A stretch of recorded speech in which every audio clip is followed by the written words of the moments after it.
Again, welcome to everybody. Glad to have you here. We're just having people come in to our space.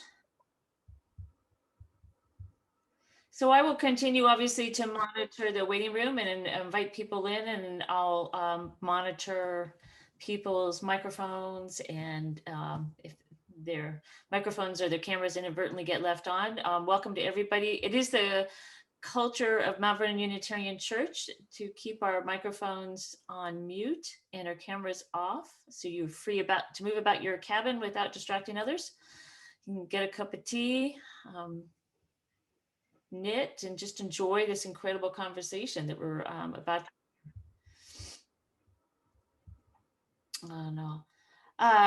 And just welcome to everybody on behalf of Mount Vernon Unitarian Church. We're so glad to have you all here.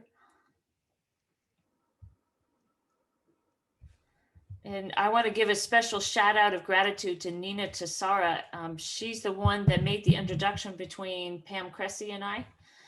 And we're just delighted to have this opportunity. Pam is, you're retired now, right, Pam?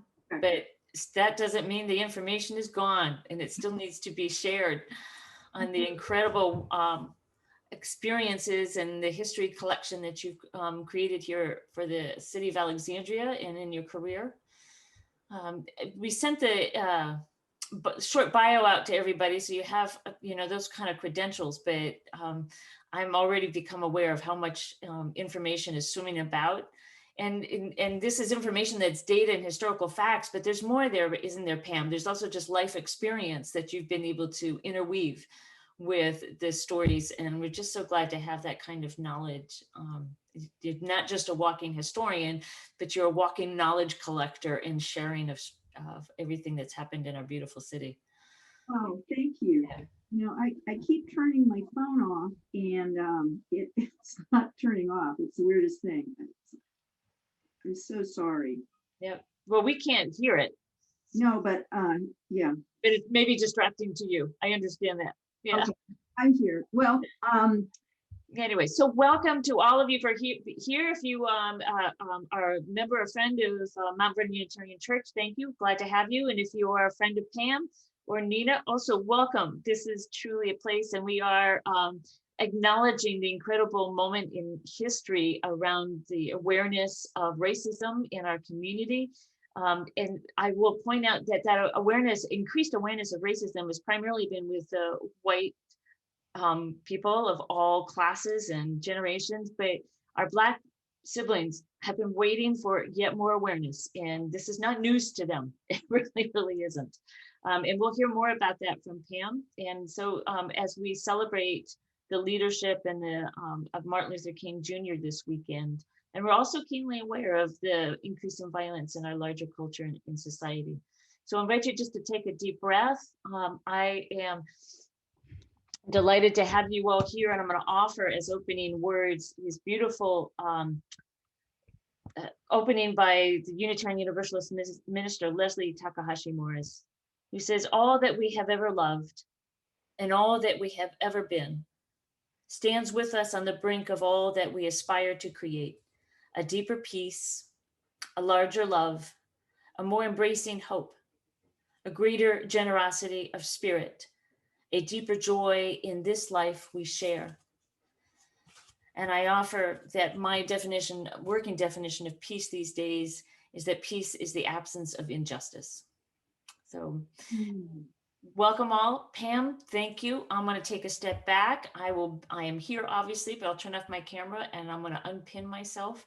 And also just keep me in time, give me a signal, when we're like 15 minutes away or something.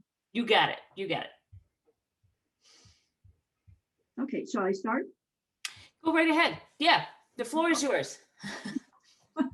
The seat is mine. Well, good morning to you. And I want to thank Reverend Kate and Mount Vernon Unitarian Church and Nina Tessara for giving me this opportunity. And in many ways, this talk is about opportunity and what Alexandrians did when opportunity oftentimes issues, problems, concerns, loss, destruction showed up. and how people became aware of things and through their own conscience began to act, and not just eventually first as individuals and then in a wider community. I titled this Alexandria's Continuing Journey in Pursuit of African American Historical Justice because, in fact, Alexandrians and the city of Alexandria continues to compile more actions and more thought towards this type of justice.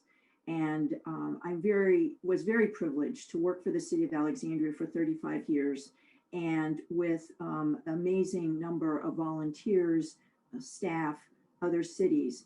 And really this story today, I was really called upon somehow inside me, my own conscience was called upon in 2020 as more activities continue to occur of injustice within our larger society and the Black Lives Matter efforts. And as I began to think about that in relationship to my own life and what I was able to do in Alexandria with others, it dawned on me that in a very simple kind of title, little word title, Black History Matters in Alexandria. And I was a part of that for 35 years, but in fact, as far as my memory is, when I first got involved in this, it goes back 40 years or more to Alexandrians actually stepping up and saying, we need to do something, we need to be aware.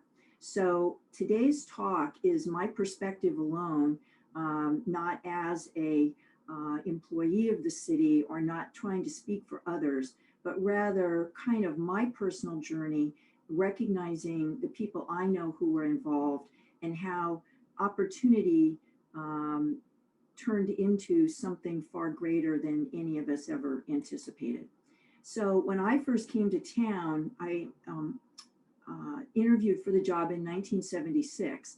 And when I drove into town on the GW Parkway, there was a huge, huge sign, a billboard that said, "Welcome to Alexandria, the most historic community in America."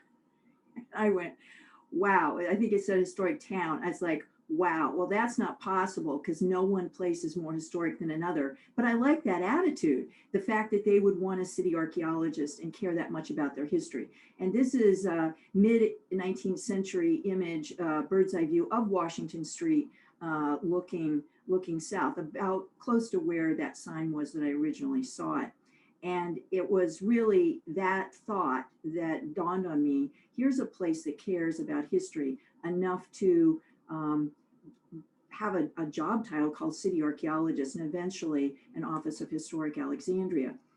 Myself, my own journey towards history, and I think I'm seeing this too so that all of you can think about your own awareness of the past, was really brought about by my grandparents, both sets of grandparents, who both moved to California under awkward situations because of loss, looking for new opportunity and making the best of it, and bringing just a very, very few objects.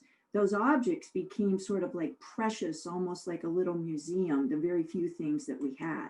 My mom and my dad kept these things, the few things that were passed down, and also told me the stories about movement, migration, depression, loss, change, rebuilding. And my mother actually had one basic philosophy, which was always leave everyone better after you've spoken to them than when you first met them. That was, I thought, far more than the golden rule.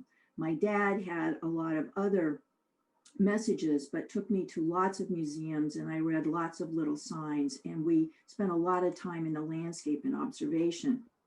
The biggest issue, though, I think I want to bring to your attention is how affected I was and influenced by my dad's philosophy, which was very positive on affirmative action when it started in the 60s. And his admonishment to me when I went to college, which he was actually opposed to doing, was you're never better than anyone else. If you're going to spend this time and money to get educated, make it worthwhile. Do something for others. Between that and President Kennedy's words that most of us remember, I really was called upon to do something bigger than myself, something about history, but I wasn't quite sure what that could be. How can history really matter? Well, when I came again to Alexandria, like I said, I found that there was a larger conversation about history. There was an effort to preserve buildings back into the 30s, and with one of the earliest historic districts in 1946, there was attention paid to saving places and knowledge. That meant a lot to me. And what I found out is that it was even in the 1980s and forward, it's even a bigger action between city officials and actually city employees that do history, do research, do preservation, and many developers, architects, artists, and individuals in the community. And what I found was that by being conscious of what was around you, of places that we wouldn't have even thought of, or even parking lots, if you're awake, if you're aware, you know something, then it can actually elicit your conscience. And I thought it was really interesting looking that it's an internal awareness. You know, conscious is you're sort of externally aware. Your conscience is you're internally aware that you do know right from wrong. You have a moral sense, a sense of fairness and justice, and an obligation to do the right thing. So we really have something internal to people, that people in Alexandria stepped up because they were conscious, and they, because of their own conscience and morality, brought about change and action, because what they were basing their thoughts on was collective moral standards of what is right and what is wrong. So what I found, what Alexandrians taught me, I was not aware of these things, to tell you the truth, because I was trained very traditionally to ask questions, to dig, to write, to exhibit. And I came to Alexandria because I wanted to work with the public, but I didn't know what that meant. Alexandrians taught me that there is power in their memories, there's power in places, there's actually power in morality and equity, which when I was going through school was not discussed.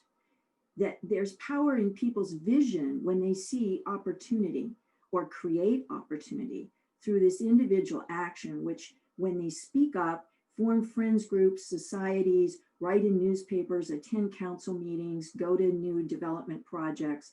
There's collective action and all kinds of different partnerships that arise with unexpected results, actually then resulting in a whole greater than the sum of the parts, which I think most people would agree with that have been involved in these projects. So that really places of remembrance and places of conscience have been created by what Alexandrians have developed, which to me is what I would call community archaeology, community history, community reckoning in this case. So what I did not realize that when the Alexandria Archaeological Commission, which dates to 1975, had a very strong leadership and a very strong opinion, and it fit with mine, that they were going to study all people from all time periods. They're going to share with everybody, and they were actually going to save places and repurpose them. I thought that was amazing. Save places, I was used to digging them up. And I was like, well, okay, but I'm not sure how to do that. And here's a picture of me. I did not either anticipate to be working with backhoes. You know, I was trained with trowels and brushes and slow-mo archaeology. What I did not realize is that the very first project and others would require working with a backhoe. I never got to use one. It probably was a good idea. But I did get to work with the people that were running them, and that was a great experience too.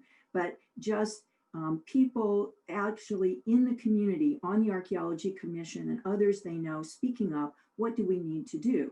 So they actually said, you need to do the canal project. I wasn't so big on industrial sites, but it's like, well, okay, this is a priority, so let's do it. But the first priority when I arrived was the courthouse site, the 500 block of King Street. And I was told we had 3 months to do this project. And I figured, oh man, I'm going to go down as a total failure, but at least it'll be over in 3 months. But what we actually ended up working there for a year and a half because the project was delayed and dug a parking lot. But what we found was one female enslaved household, female headed household, a woman with children, and a lot of artifacts. And that was exciting to me that we could actually find a person living independently or pseudo independently, regardless of her legal status. And I was also able to do more census research and showed that the free Black population, it was increasing starting from 1790. Well, this kind of goes against the myth of Alexandria and that town, that sign I saw when I first came in, because it said the most historic town, and then it listed places associated with George Washington and the Lee family. So I began to ask questions. Where were the free Blacks? If they were in the census, where were they actually living, staying, working? Because that's archaeology. How did they gain their freedom? And what was this paradox of free Blacks in a slave city? So this took us on to what the neighborhood that was called at the time the Dip. It was an urban renewal project, but it was actually historically the Bottoms, and next to and what was earlier than the Alfred Street Baptist Church. And this Alfred Street Baptist Church ended up being saved because of a group of citizens led by Harry Burke, Roger Anderson, Miss Annie B. Rose, to save the old church, even though a new congregation was being built. And we were excavating, the city archaeologists in George Washington University, on this property, which was just blank at the time before these houses on Wolf and South Alfred Street. And while I was here digging, Harry Burke came running up. He left his car where you weren't supposed to park, came running over and said, "Get in the car with me. There's something to show you. I hear you're the city archaeologist. You're interested in Black history. Let me show you something." Now, again, it was only like 1978 or 79, but I knew better to get in a car with a total stranger. But for some reason in Alexandria, if you said something about history, I trusted you. So Mr. Harry Burke and I went on to the Robinson African American Library. And this is the building, it's still standing. And he took me here. It was dilapidated, really falling apart, almost could have been demolished. And he said, "We have to save this building." I went to Parker Gray High School, the Black high school, and we're forming a Black Preservation Society. Parker Gray High School's been sold. We want some of that money to be used to build this as a museum, as a resource center. And we were able to put artifacts excavated from the Bottoms and other places in Alexandria related to African Americans to help build the first exhibit in this little building. And eventually, in fact, the Black History Museum became a reality, and you can visit it now on Wythe Street. And it is an important place to have and to continue to exhibit and to hold events. But this was how I first saw that a person, a group can form to save places and actually create new places, even though things might be destroyed. And the plaque that was put in about the library and when this segregated library was created in Alexandria and not closed until desegregation in the 1960s. And that leads us on to why there was even a segregated library built in 1940 because of the sit-in at Barrett Library in 1939, which is now commemorated by a heritage trail sign at that location. And so by tying these two places together, we can see, we can begin to see sites of conscience and places where people spoke up for justice, such as learning and reading. And then also by doing more census research and having many volunteers do historical research, we identified a free Black neighborhood called Hayti. Hayti and the Bottoms were some of the earliest free Black neighborhoods, perhaps in the Middle Atlantic. We don't really have a lot of information about other free Black neighborhoods dating back to the 1790s, 1800s, 1810s. This is the way the street looks today, and you would not know that anybody, this had anything to do with any particular person or particular people. It's incredibly expensive real estate today, a prized place to live, and a preserved place in terms of an architectural review board.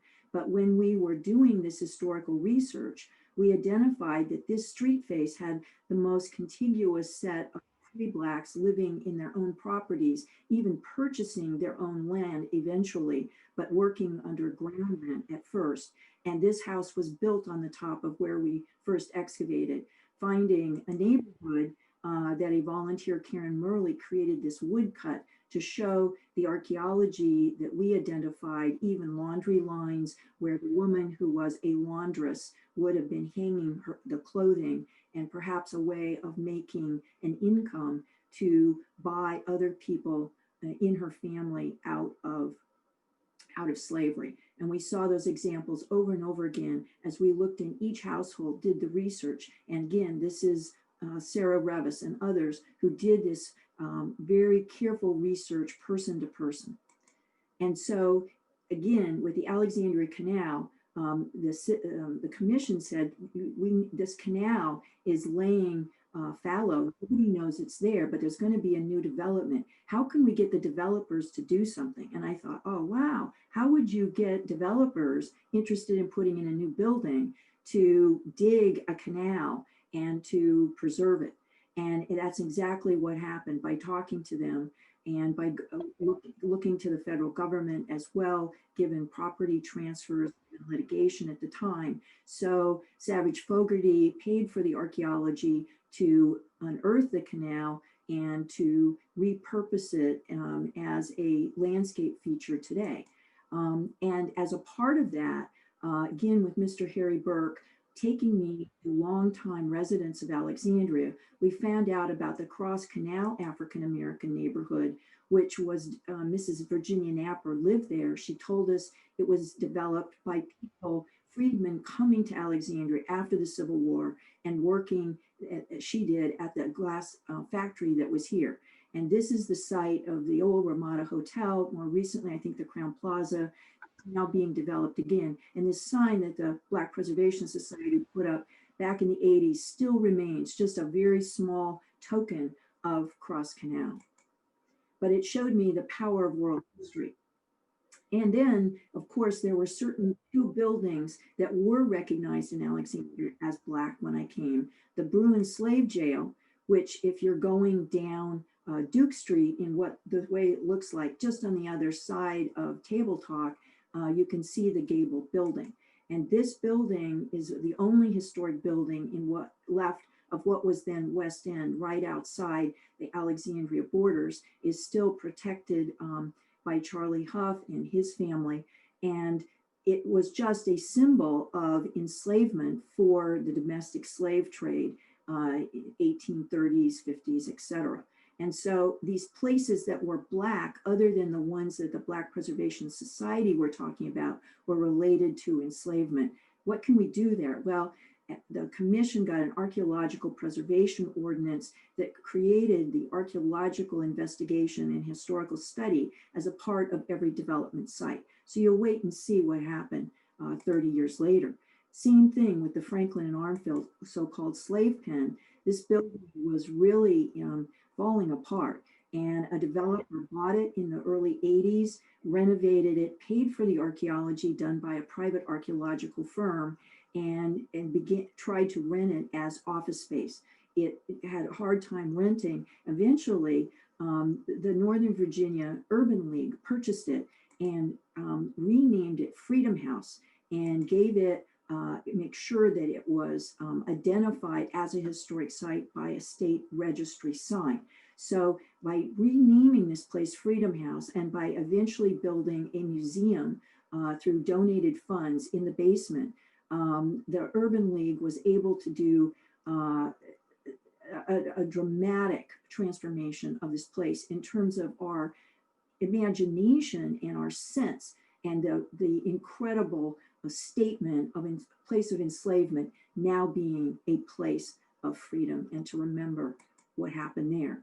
This block, which is on the 1300 block of Duke and Prince, is also probably, to me, one of the most important Black blocks in Alexandria, because it once had Louverture Hospital, a Civil War hospital during the Civil War, developed specifically for U.S. colored troops, the USCT, and some Black civilians. There is one building left, the one on the right, that was the surgery, and that was pre-existing. All the wooden barracks, et cetera, are gone, but there are still archaeological remains on this block, and a sign has been put up, again, thanks to community action. And they're on the block across the street where the schoolhouse and more Contraband and Friedman barracks were located is a very open land, which still has a lot of potential for archaeology, even if the buildings are gone. So it's a matter of, sort of really being aware of what's around through research and knowledge and stories and memories, not just what we see standing in the landscape. But so much is still standing, like Shiloh Baptist Church, developed, actually first started during the Civil War at Louverture Hospital by a minister there, that then went on to build first a wooden church and then Shiloh Baptist Church.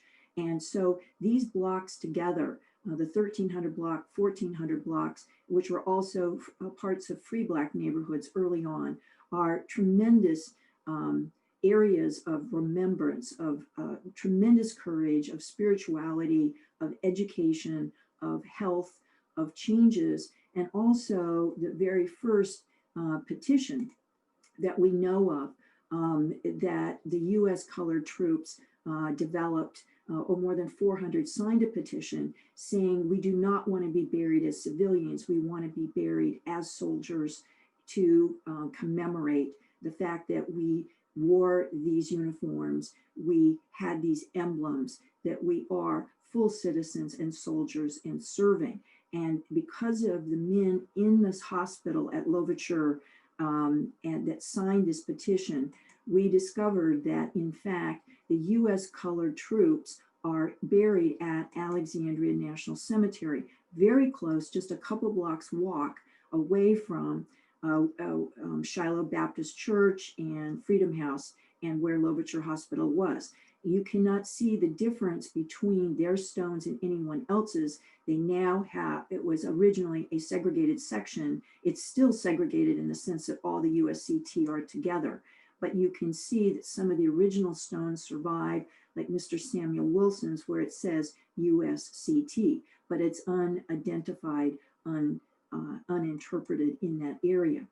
But let's look at some other opportunities here where development, potential destruction of a site actually brought citizens and in research and developers together to create new places. And this is what I would say is sort of the Alexandria community model.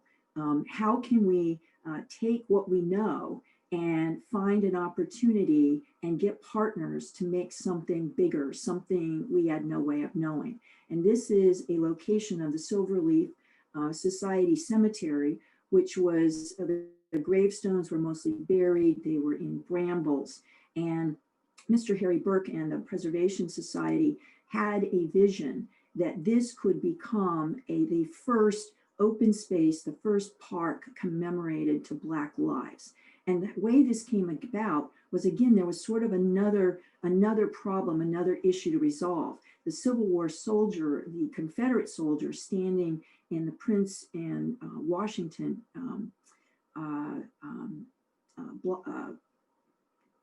intersection was hit by a car, as it was every few years. And the parts of it came apart and rolled around in the street.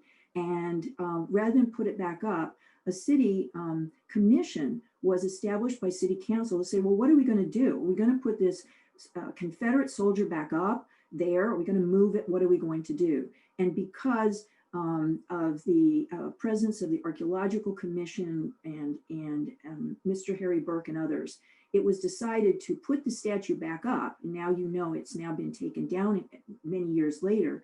But in fact, let's go ahead and find a place to commemorate Black history. And that place was where we had identified the Silverleaf Society, and it was just vacant land. And this is on Holland Lane, right across from the Carlisle development. And the Carlisle development owned part of the land. So the deal that was made is the Carlisle development would build the Alexandria African American Heritage Park and pay for the art and the archaeology to find the graves and put the stones back up again. And this is Jerome Meadows' art, bronze sculpture, The Roots Remembered. And it's a really important place to go. It's now an open space along Huff's Run. And the art commemorates by faces people who were buried there by name, but then just if we don't have their faces, but we know the graves are there, there's still like a place for them.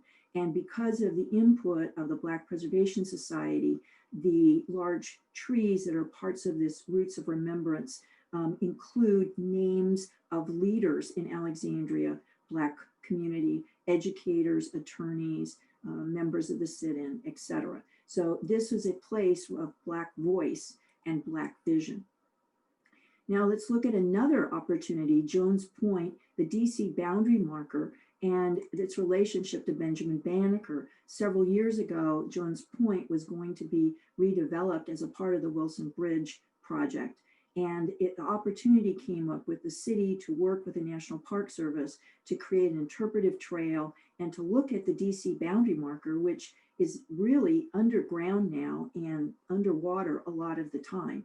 Or used to be, and I think they've built some kind of coffer now, and to acknowledge Benjamin Banneker as a person who camped out there for a number of months, was involved with maintaining the astrological calibration of the survey equipment that had to be used to lay out the boundary of the District of Columbia. He then went on to make his almanac and perhaps some of the computations he did there. He could have done some of the writing there, because soon after he was at Jones Point, he sent it off for publishing and to Thomas Jefferson to say that in fact a Black man could do mathematicians. And Jefferson actually gave permission to the Ellicotts for Banneker, even though he was a Black man, to run the survey equipment. And so Jefferson knew who Banneker was. So let's look at another opportunity and more where people spoke up. This is the Fort African American neighborhood in Fort Ward Park, which of course is one of the very earliest preservation and archaeological projects in Alexandria, dating to the 60s, to save this land from a development, a housing development. And it's noteworthy for that. But as also part of that, what was not identified until later was in the ground, and through awareness, the descendants knew all about it. This was the Fort African American neighborhood established after the Civil War, perhaps even during the Civil War, as places of refuge, places of freedom to live, to educate, to work at the seminary, and it allowed us to do even more oral histories than were done in the 1990s by Pat Knock and others, to actually bring to mind a larger memory of what was happening at the fort, and to also work with descendants and the Oakland Baptist Church to identify more gravestones and graves, actually, through archaeological study. Eventually, because again, the neighbors who lived across that fence brought up the fact, what's going on here? Is this a cemetery? I think it's a Black neighborhood. And the descendants, in forming, again, another organization to help preserve things. It also heightened the fact that the Oakland Baptist Church cemeteries here heightened the awareness for others.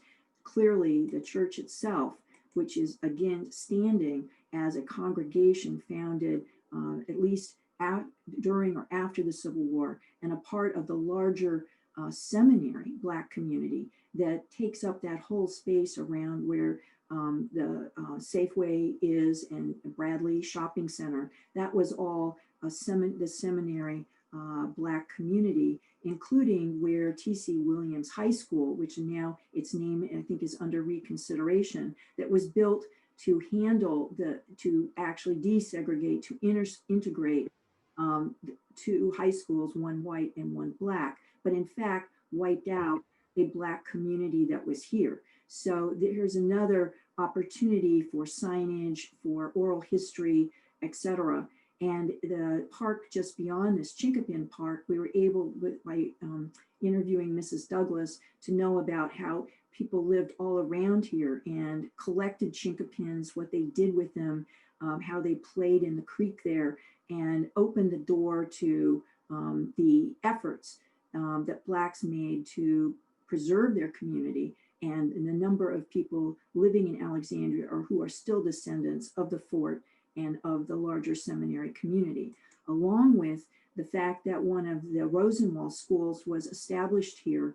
And interesting, again, this emphasis on education that the Black community had. You can read about Rosenwald schools, but basically the Black community had to come up with at least half the funds to build the school. You see that on the right of the signage here, that's not on the site of the school, but is at Fort Ward Park, again, to increase awareness.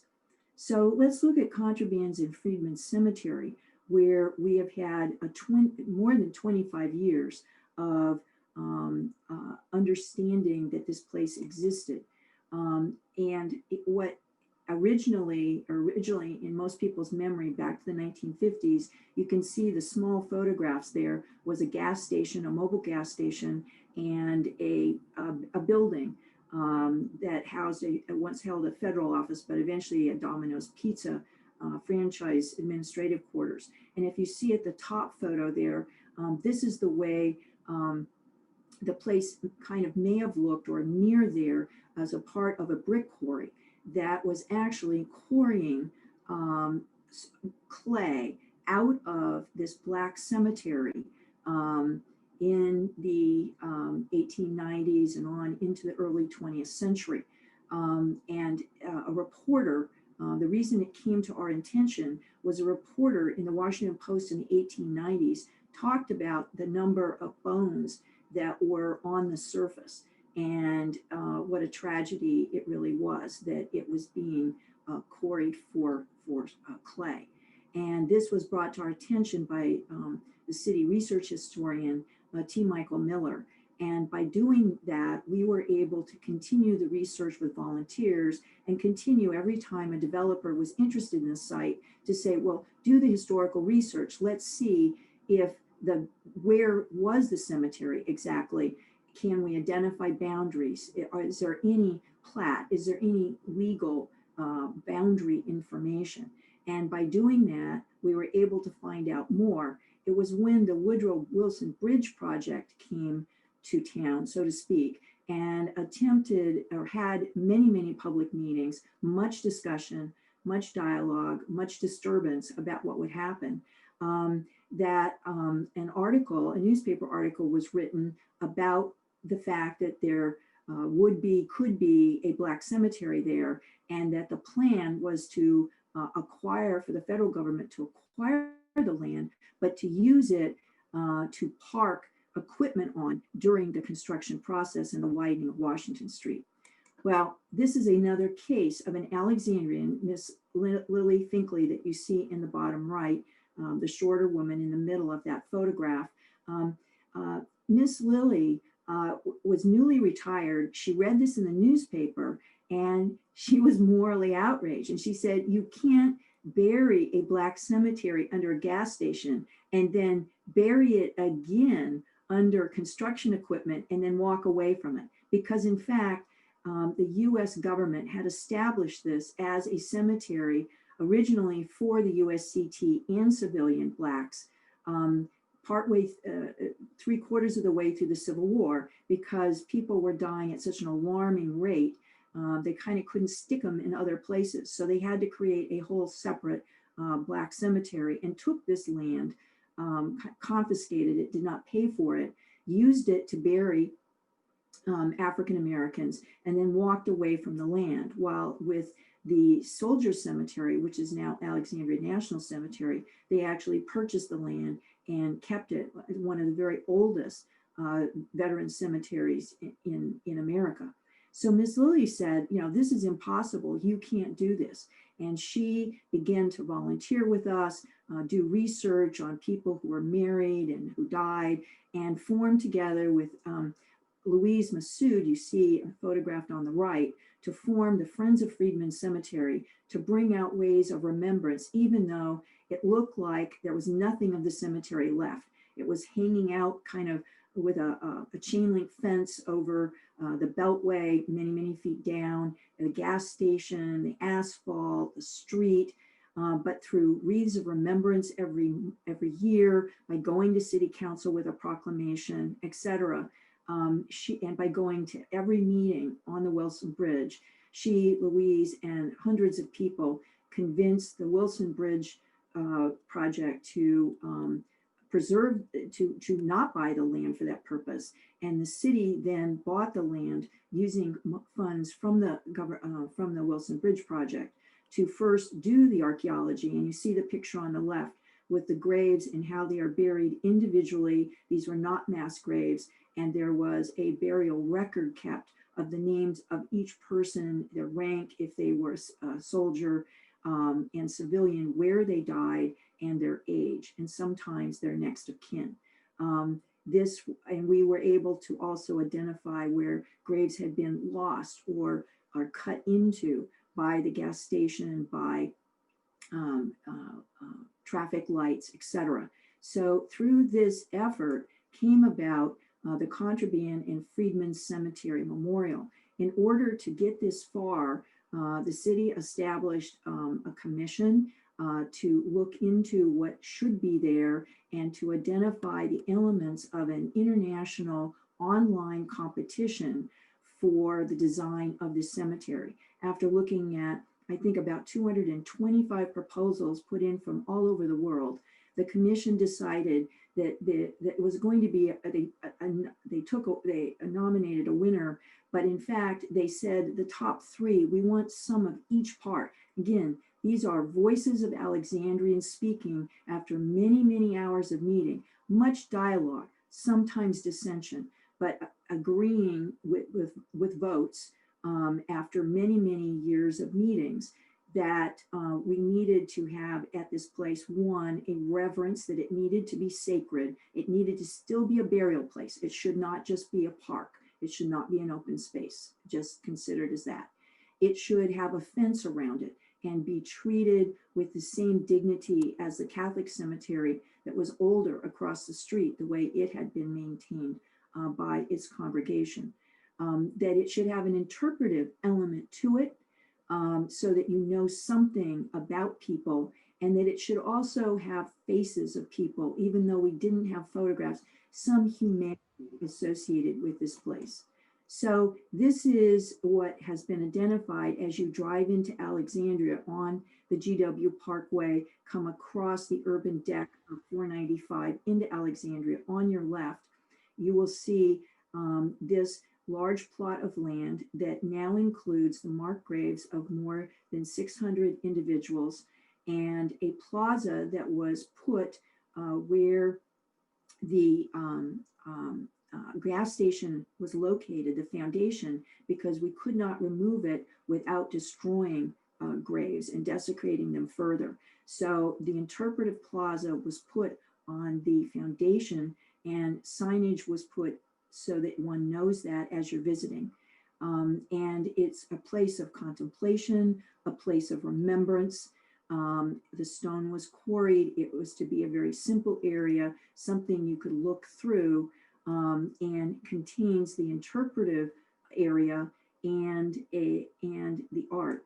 As you step into it, though, as a part of the idea of being able to remember humanity and who these people were, and the fact that this is a burial ground, several of the graves of children and adults were actually, by archaeological measurements, interpreted with stone, and since we didn't know the name of a person, said child, a grave of a child or grave of an adult, and then more signage here that says that there are graves and how many that are there, and that all we could tell was if they were adult or child. But we do know from the burial records that a large percentage, about 50% of the people buried here are children or teenagers, and that amazingly, the oldest woman was more than 100, but there were many stillborn children, and there were many women who died in childbirth, and that the records all indicate that. So one of the parts of dignity that and honoring these individuals and their very courageous journey to come to Alexandria during the Civil War, to walk from Petersburg, from Lynchburg, from Richmond. We often can find out where they came from. They came here, and many of them died. Some of them went on to prosper, some moved on, and some stayed here because many descendants have been identified.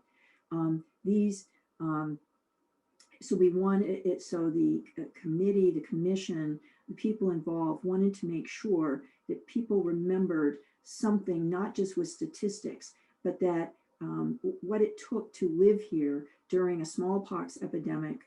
Many people were vaccinated, but it took a while. It took people visiting, Quaker women, African-American women, people serving to help the Contrabands in Friedman, nursing, to help them get inoculated and to have better living arrangements than freezing in the cold. And as a part of this idea of remembrance was the idea of making bronze plaque, not just plaques, but whole tablets with the name of each person who died and the way it was actually written in the burial records with their age, where they died in town. It might be called Fishtown, it might be called a particular intersection, and then a marker indicating whenever one of these deceased people has a descendant that has been identified here. You can also see the bas relief on the left, two bas reliefs created by Joanna Barnes, because the committee wanted to make sure that the struggle and the education both were seen by people when they visited here. Is that Harriet Jacobs created a school. There were many schools and people teaching here for literacy, and how hard people worked to become literate. But they wanted it also to know that to flee from slavery was to come to Alexandria seeking freedom, not really being free here legally, not having any legal status at all, but a place out of enslavement or not being taken farther south or farther west to continue to be enslaved. Joanna Barnes created these individuals from looking at photos, but also getting models and buying clothes and creating the stances. Unfortunately, Joanna passed away not long after in a terrible accident after creating these incredible bas reliefs. But you can also see her reliefs at the World War II Memorial, those amazing reliefs as you walk down the stairs to the memorial on both sides, showing all different elements of those serving in a tremendous World War II design motif. But also a big part of this was thinking, how will the memorial look? What are the elements? What should be there that was found archaeologically? What should be there created new? And what we have then is a part of the elements, like you can see in the middle, this arbor that goes around the memorial that relates to the Bush Arbors, where African Americans first had to have their religious experiences hiding away from their white owners in Bush Arbors. And that's where it became some of the very first free spaces and created a sense of freedom for Blacks and leadership within the Black community and ministry and hope. And then also on the right, you see that the walkway into the memorial into this plaza is the walkway found through archaeological study, where the carriages would have gone hauling people in and out in the individual coffins. And on the left, you see the art that was again established through a committee through the Arts Commission to examine through, again, online, very extensive opportunity for people to contribute artwork to be chosen. And this was chosen to be done by Mario I can never say his name right, I'm sorry, Chiodo. And it is called The Path of Thorns and Roses. And you can see as you come here, this is sort of an enslaved person hanging over in the suffering. And as you move up the entwinement of this vine with all these thorns in the struggle, you finally get that at the top, you have freedom and a rose that comes from all of these thorns. And people on the committee felt that this was evoking inspiration. So the Contrabands in Friedman Cemetery should be a place to honor those who died, to recognize and understand their journey, and to inspire others to go on fighting for and going for increasing justice and awareness. And from this additional study, we were able, by studying the records of those who died, we were able to find out that, in fact, the very first stone in the USCT complex at Alexandria National Cemetery, you can see Caleb Mason on the left. That's not a new stone, it's a replacement. But in fact, the death date is wrong. That is one of over 100 USCT who were reburied, literally dug up from the Friedman Cemetery and then moved over to the Soldier Cemetery, now Alexandria National Cemetery, when the soldiers at Louverture petitioned that they wanted that right to be buried as soldiers. And they actually staged an uprising and had this petition, and there was a giant fight over the coffin of the last person buried in Friedman Cemetery. And because of that, the quartermaster spoke up, took the petition to the military governor of Alexandria. And because of that decision, and the quartermaster promised that he could rebury everybody, even though it was wintertime, all of the soldiers were excavated and reburied here in Alexandria. And those people who were reburied have their reburial dates, not their actually date of death. And so there's like a double kind of honoring here of those who served and those who spoke up. And some of those who actually wrote on the petition did in fact die and were buried here.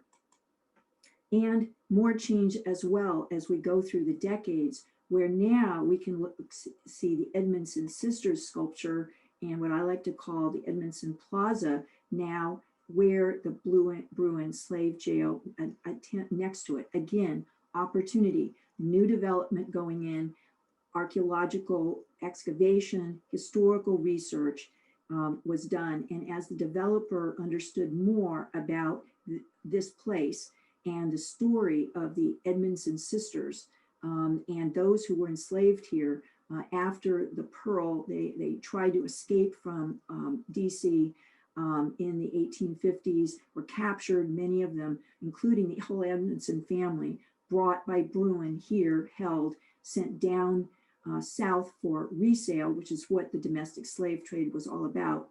And then these two Edmondson sisters were brought back because there was a yellow fever epidemic, and they brought them back because they were so valuable. They didn't want them to die.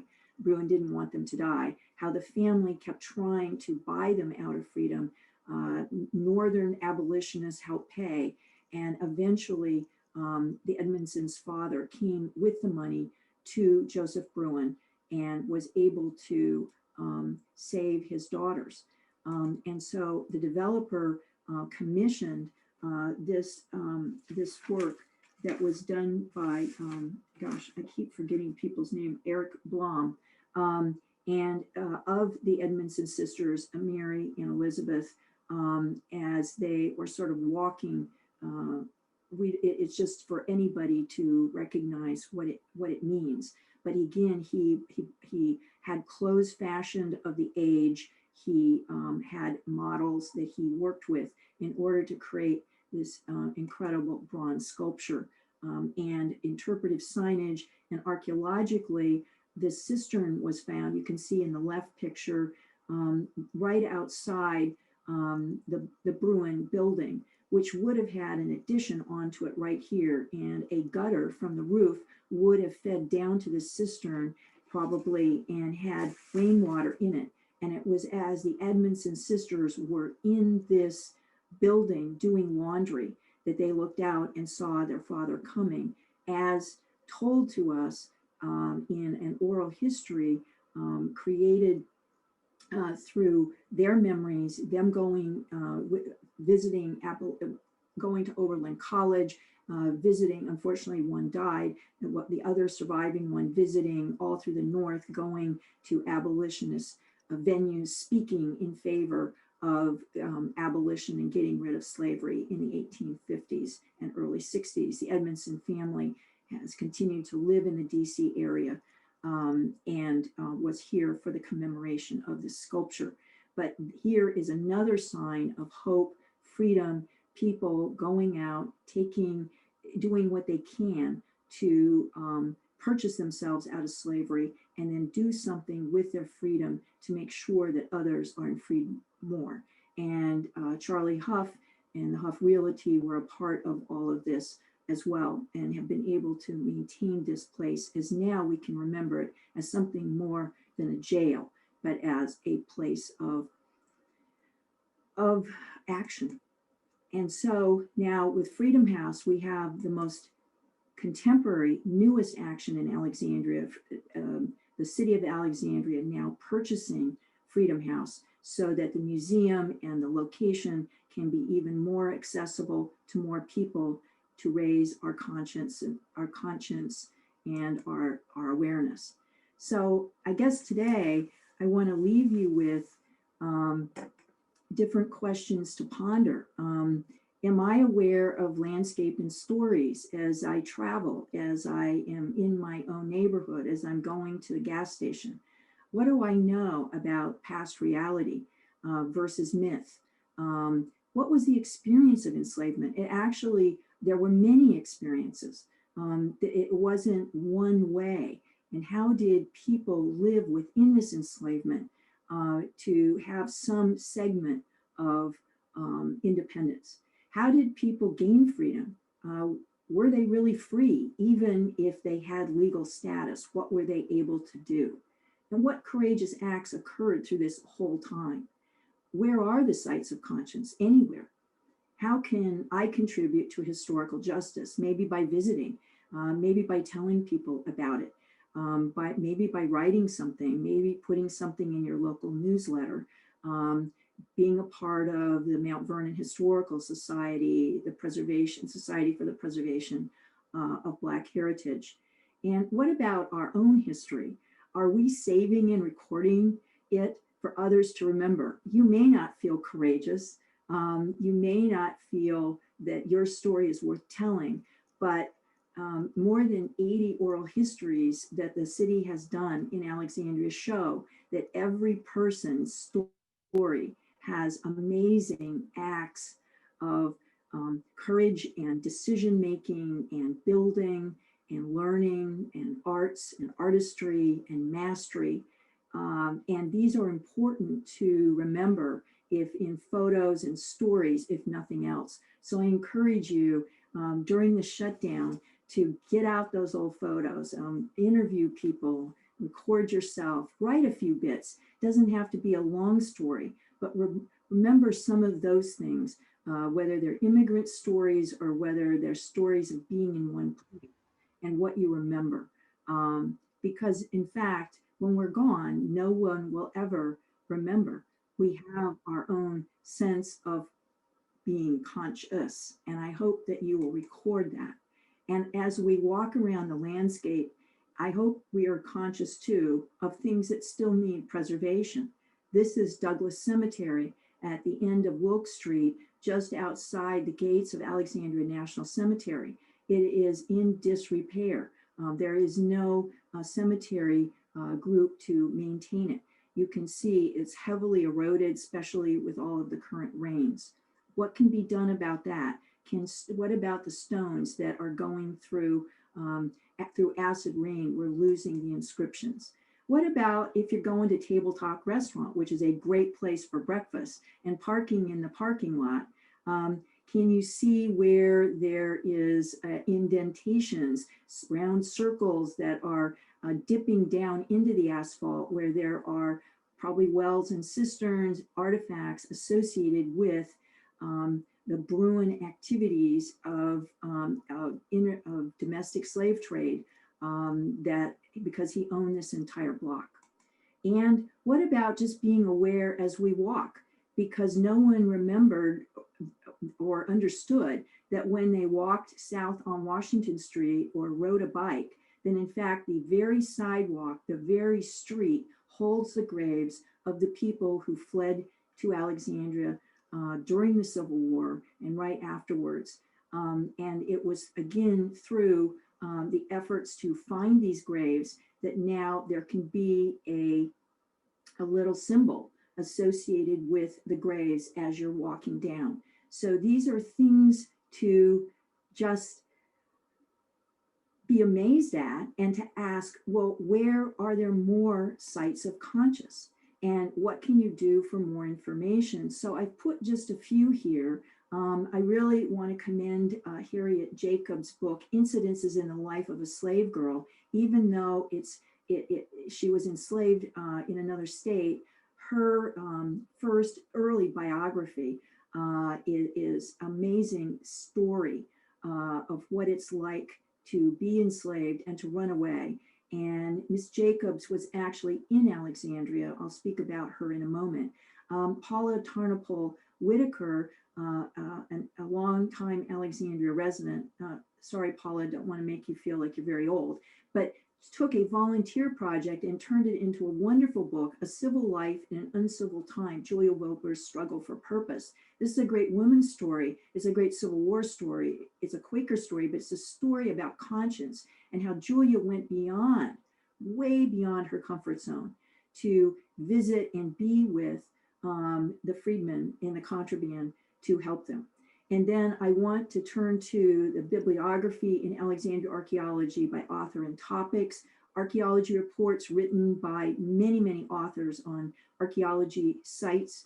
Contrabands in Friedman Cemetery Memorial has a lot of information, the Fort community as well. And all of these are brought to you through the City of Alexandria Office of Historic Alexandria. And you can visit the Black History Museum, the Archaeology Museum, other City of Alexandria sites for more of the Black story. The Courageous Journey, which is a Black History driving tour that I think Reverend Kate has brought to your attention, and actually what brought to my attention, so thank you, Reverend Kate, for posting that, is that the story of how people have saved these places has been courageous and inspirational as well. And in fact, a larger brochure, The Courageous Journey, is in a PDF if you want to read that. And I also want to let you know the Mount Vernon Historical Society is very close by and is concerned about these issues as well. So in closing, I want to go back to Friedman Cemetery. It was more than 25 years in the making from when we first rediscovered it. And finally, after many, many years, found one gentleman who remembered coming here as a child.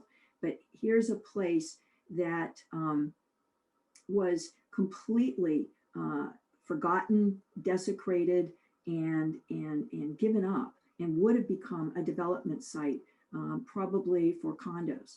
But because of the action of Lily, Louise, and all the hundreds that helped, and the Wilson Bridge project, which would have destroyed it or forgotten about it and left it alone more, which Lily felt was a moral outrage. because of that funding and that initiative and that opportunity. Harriet Jacobs' quote is actually printed, inscribed on the base of the sculpture. And since that's kind of hard to read, I want to read it to you today because it's very powerful. I'm thankful that there is a beginning. I'm full of hope for the future. A power mightier than man is guiding this revolution. And though justice moves slowly, it will come at last. The American people will outlive this mean prejudice against complexion. She wrote that at a time when emancipation was just beginning. And yet Miss Jacobs always saw the positive. She thought of education and she saw that justice moves slowly. And I would say, given our current times, we can say the pursuit of justice continues. So thanks for the opportunity to tell my tale and to acknowledge Alexandria as, I think, a place of people who care and can always find opportunity. Thank you. Oh, thank you, Pam, so much. Wow. So for those of you who want to applaud, there's a little reaction down in the bottom right. You can put your applause hands up. And because I know it's as one who preaches frequently to an empty room, it can feel very defeating to do all that work and effort, but and not have people applaud in your ears. So please know that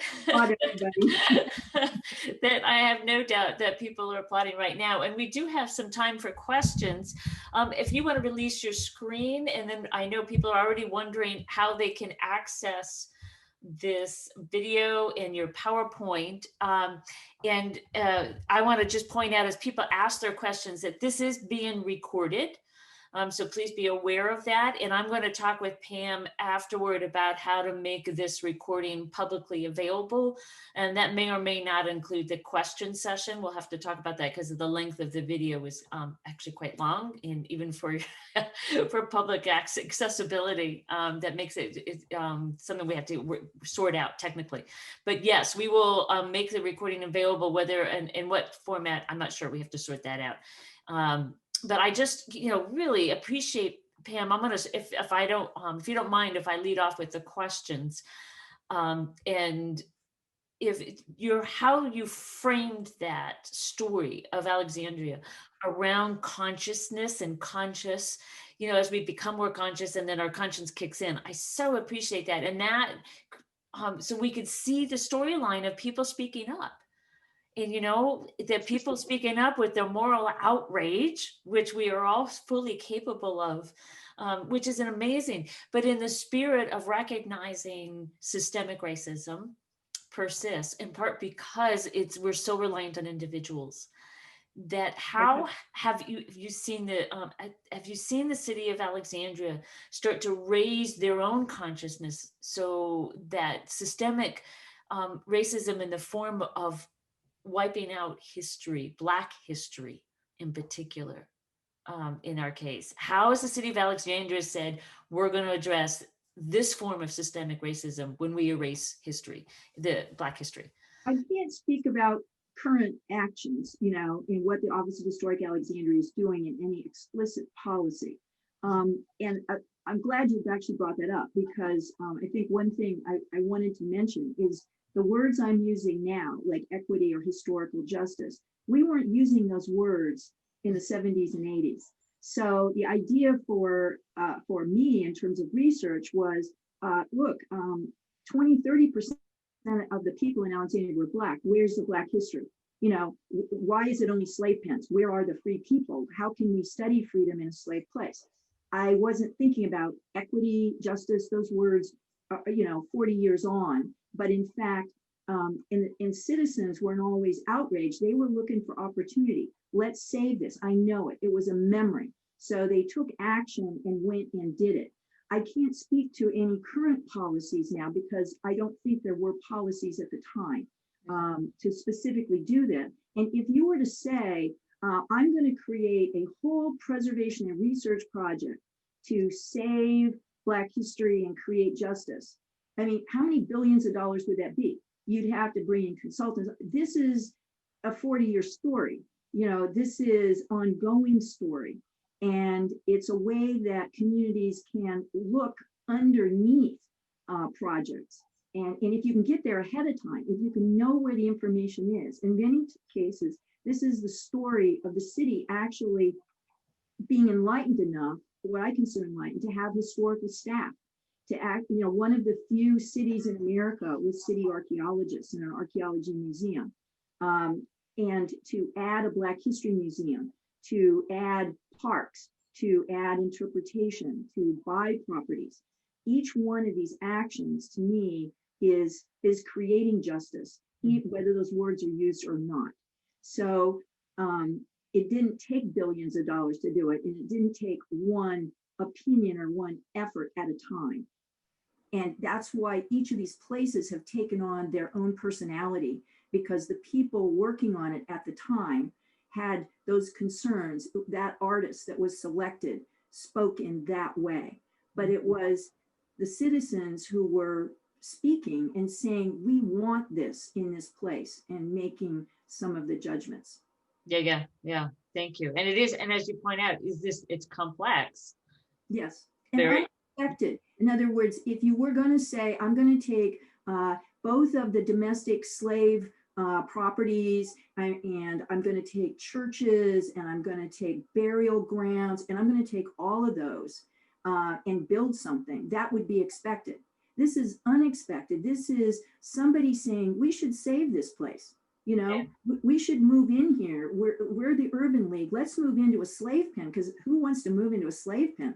You know, but we're going to turn it into another story. We're going to proclaim freedom.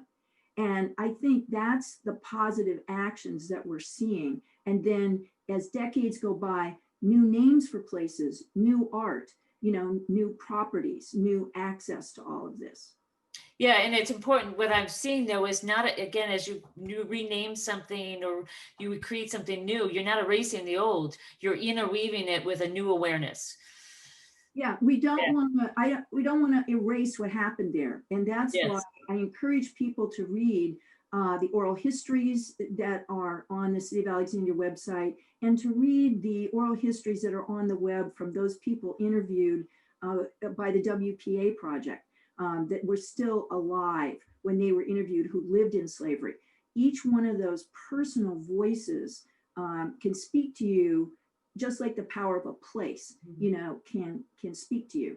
And also, I just want to, I think I was so, still my mind was the fact that my computer was updating like 5 minutes before I had to go live, that I wanted to say that I wanted to thank you and Nina, but I particularly also want to thank, you know, my very, very dear friend, Suzanne Palick, who is a member, a UU member, and has been, we've been talking through the whole shutdown on the 8th principle and what that means.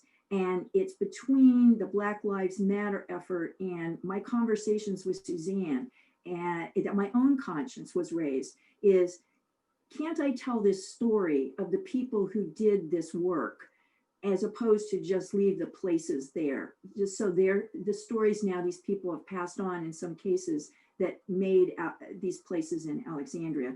And also my other longtime friend, Ann Kopp, who drove me around to take all these pictures. And you know, she's been a resident for a long time, didn't know about some of them, and actually listened to my stories as I went to each place and encouraged me. Both of them encouraged me to share this, and it helped me find my voice again. Yeah. Oh, wonderful. Well, and let's, if you don't mind, some questions from other people. There are 2 ways to pose your question. One is through the chat. You're welcome to do that, and addressing it to everybody, please.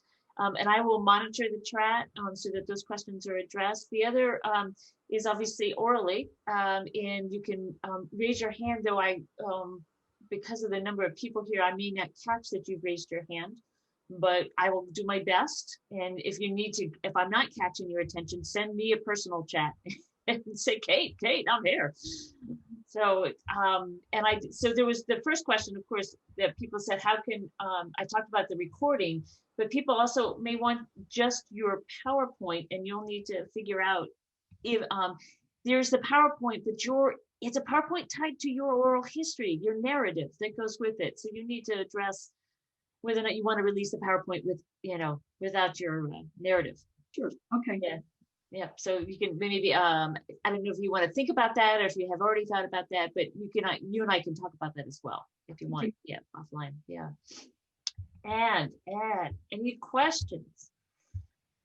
You can always unmute yourself, and we would love to see you as well if you're willing.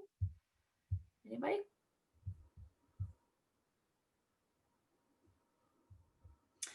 From Sherry, you mentioned one place that needs to be preserved. Can you mention any other sites? Yeah, well, some places may be preserved. I think I'm not aware of some of the current research. I'm very concerned about Louverture Hospital block, the 1300 block between Duke and Prince.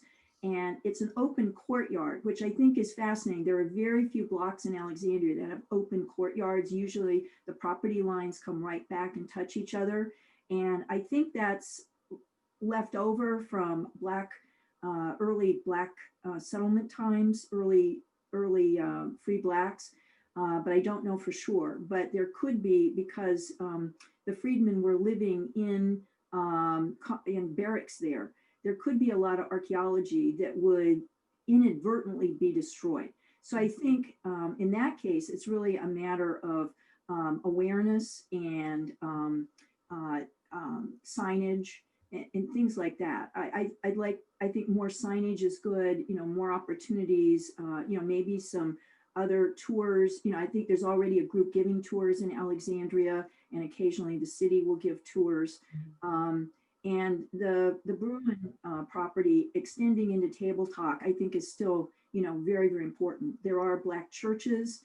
I don't know the current condition of Zion down near the waterfront on South Lee Street, but there for a while, I think the congregation was getting very small. So there is a group involved nationally of the preservation of sacred places. So oftentimes congregations do get small. So the question would be, how are these Black churches and buildings doing? There are people living still in their properties, which, probably are worth far more, but their families lived in them for generations. So this is also an equity issue with people being able to stay, as these Black neighborhoods have left, so to speak, have been not deliberately moved, although they have been in the case of the Bottoms, but new people coming in and the high property values that are there. Yeah, absolutely. Thank you.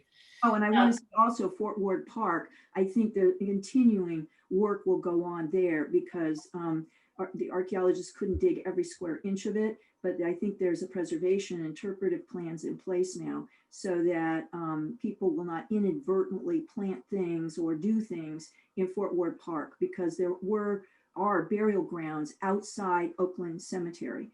And there could be individual burials there as well, and remains of houses. One fellow built his house on top of the fort.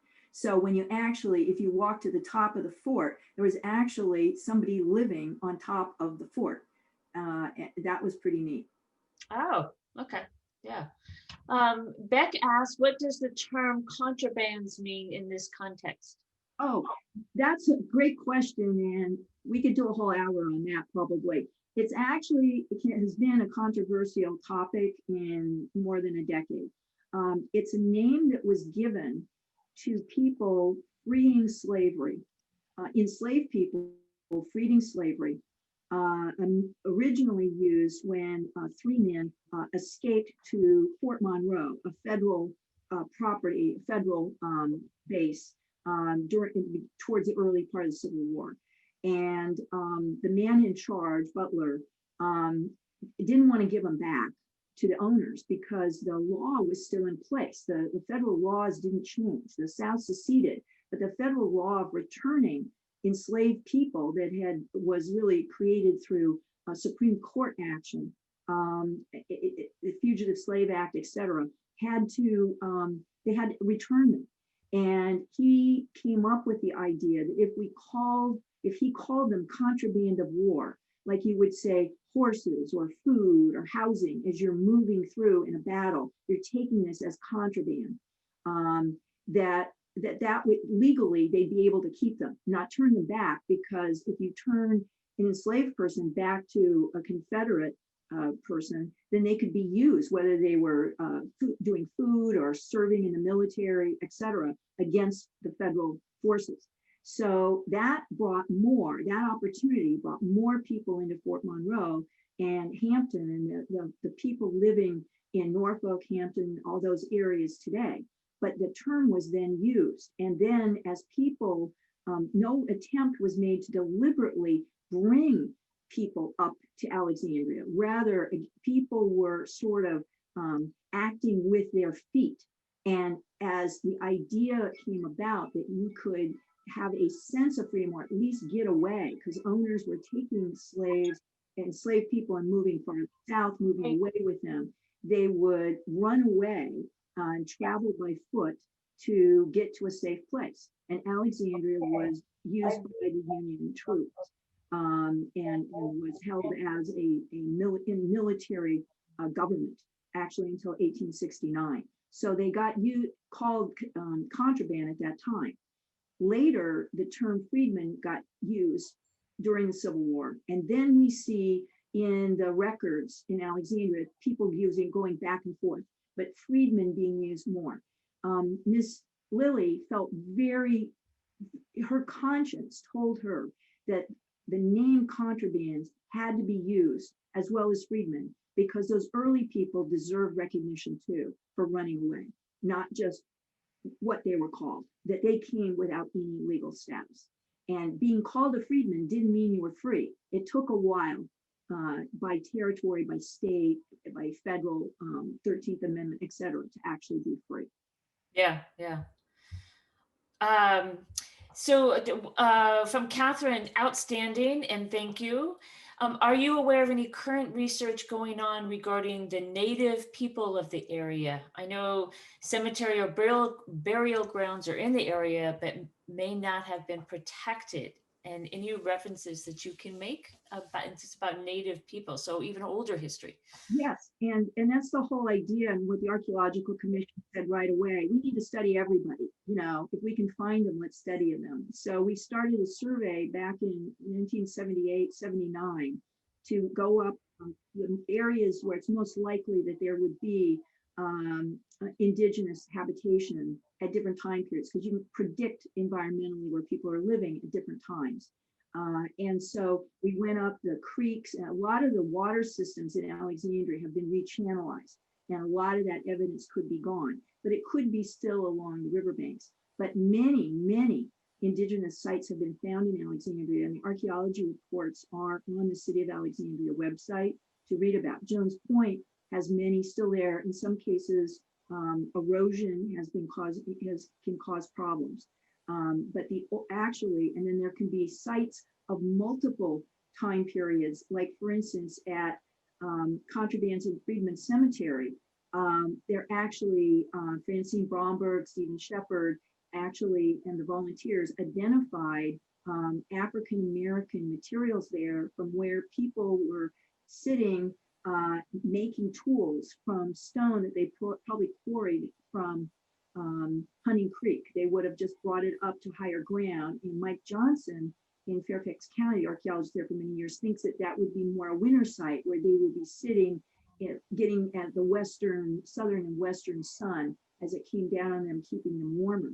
The oldest artifact ever found in Alexandria was actually found at this cemetery, dating to 11, 12, 13,000 years ago. And It was thrown away because it broke in construction. It's a Clovis point that would have been a spearhead. Wow. From Mary, do we know much about north end of Alexandria, where the Ames house was, or where the power plant is now near Slater's Lane?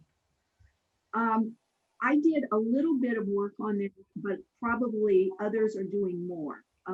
There was a plantation up where the power plant was. I think it was called Strawberry Hill. And North End wasn't in Alexandria originally. It was Alexander family property, but it wasn't in Alexandria until the 20th century. So what you see in Cross Canal, when you get up to Madison, Montgomery, et cetera, up there, that extended out, but then you kind of fell into a non-Alexandria area, which a lot of what we call North End is today. So it hasn't been fully studied. It was not urban. It could have. Again, we never know where the earliest 17th century European or African American sites could be. You just never know. That's why the archaeology needs to be done where there's a possibility before development occurs, and stories added, even if there's remains or not, the stories added in or names added in to new developments. You'll notice at National Airport, if you go up there, when they were building the new terminal, they saved the plantation that was there, the foundation of it, and did interpretation between the two parking structures. So usually I'm in such a rush to park, I don't take a look, but that was a case where Arlington, and again, citizens working very, very hard, and I mean many, many hours and many, many meetings to make sure that the site was available for people to see and to understand that past. Yeah. Good oral history. Bernie Fagelson grew up around there. His dad did a lot of the 20th century development. So there's stories still to be had. From Charles, did you include Alfred Street Baptist Church in your research? I did not do that much on Alfred Street Baptist Church because the congregation had done quite a bit. And Roger Anderson, Harry Burke, and Miss Annie B. Rose were members of the congregation. And they worked a lot on the history of the church and the congregation. What we did find out from studying the very earliest free Blacks who built their own houses on South Alfred Street, and this is just fascinating and is a part of the Alfred Street history, is that land was owned by a merchant who was in partnership with somebody who had grown up as a Quaker. And he and his wife, the Larsons, rented through a ground rent arrangement to these earliest free Blacks, John Goddard and others. And in the will of Mr. Larson, he actually has a plat that shows the names of each of these people and the fact that in his will, they would continue their ground rent arrangements. And as a part of that, the land where the church sits now was also recognized to be for a Black Baptist church. So that is fascinating that this man who was not a Quaker, but in partnership with a Quaker, did that. In other cases like Hayti, the land was owned by Quakers and originally had a ground rent and then a sales. And Quakers also served as executors for free Blacks. So in Mr. Goddard's will, and we don't know that he was literate, but he left a will. And by following what he had done through a variety of records, Sarah Revis was able to identify that he's responsible or was said responsible for freeing about 15 people. And he had to free himself. He had to buy himself out of slavery and then built the house, and he and his wife, etc. So that is a big part of the first African-American congregation. I also bring up Robert's Memorial Church on Washington Street as being the second oldest Black congregation in town, and the importance of that church on Washington Street. This is from Lynn. What is being done to recognize all the African Americans who have been or are still being displaced in the Burg? And you might have to define what the Burg is. Right. Why don't you ask, can you ask that person, when you're talking about the Berg, where are you talking about? Lynn, do you want to unmute yourself, or you can write it in?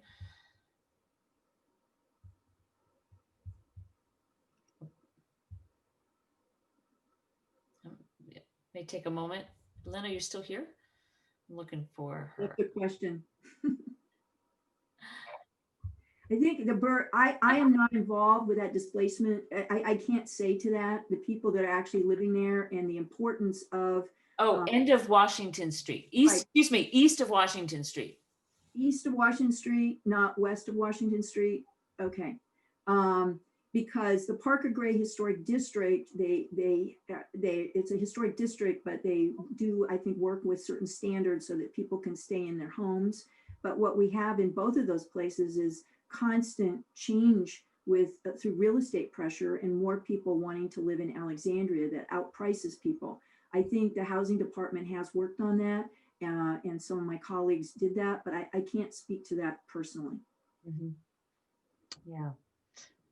And I know, I mean, that's an ongoing issue. I know through the development in Old Town with some of the subsidized housing sections in Old Town, as they have been developed, I know at one point some of activists from Voice, the Virginia's Organized for Interfaith Collaboration, have had to do protests and interactions with the city council because of the way those housing, the developments were happening and how the residents were being communicated with and how and where they were going. And it was just, it was really kind of a mess, unfortunately. So those issues continue, they persist around housing and housing. East of Washington Street, one thing I do want to say, we know from oral history, it was always called the Berg, like what the heck is the Berg? And from oral history, we learned that those people came from Petersburg.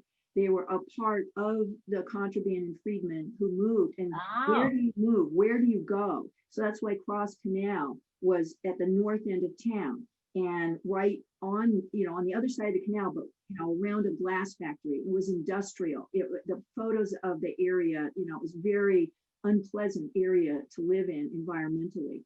And the Berg was kind of a part of these Friedman coming in, and it was called Petersburg. Again, that was one person's memory of that. East of Washington Street, there is so many new housing. And Harriet Jacobs School was up there. I don't think we've ever exactly found where it was. And again, hopefully the archaeology is being done with each new construction project. And whoever is living there, I'm just not familiar with that. Yeah. I'm not seeing any other questions in the chat. Is there anybody else who wants to unmute themselves with a question?